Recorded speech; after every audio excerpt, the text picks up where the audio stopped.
আসসালামু আলাইকুম ওয়া রাহমাতুল্লাহ। আশা করি সবাই ভালো আছেন। এটা দেখতেছেন, এটা হলো চেরি ফল বলি আমরা। তো চেরি ফল না, এটা বেদানা। তো এটা কয়েকটা জিনিস আইটেম আছে আমাদের, টমেটো আছে, কমলা আছে। তো এটা কীভাবে বানায় সেটা একটু আপনাদেরকে একটা বেসিক ধারণা দিই আসলে। তো এই দেখতেছেন পলি, এটার ভিতরে আনলিমিটেড আপনার এই গাছগুলো আছে, এই ফলগুলো। কমলা আছে, এই যে দেখতেই পাচ্ছেন, কমলা আছে, চেরি ফল আছে, লাল আছে, নীল আছে, বেগুনি আছে।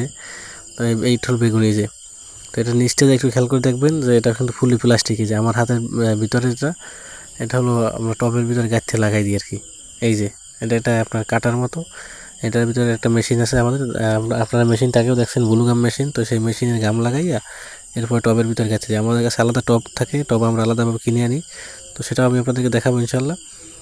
যে কীভাবে পরিপূর্ণ প্রসেসটা, যে গাম কীভাবে লাগাই, কীভাবে কী বানাই, এ টু জেড আমি আপনাদেরকে দেখানোর চেষ্টা করব। তো আপনারা তো আজকে একটা টব নিয়ে শুধু দেখাই যে কীভাবে লাগাই, সেটা নর্মাল প্রসেসটা দেখাই দিলাম আর কি।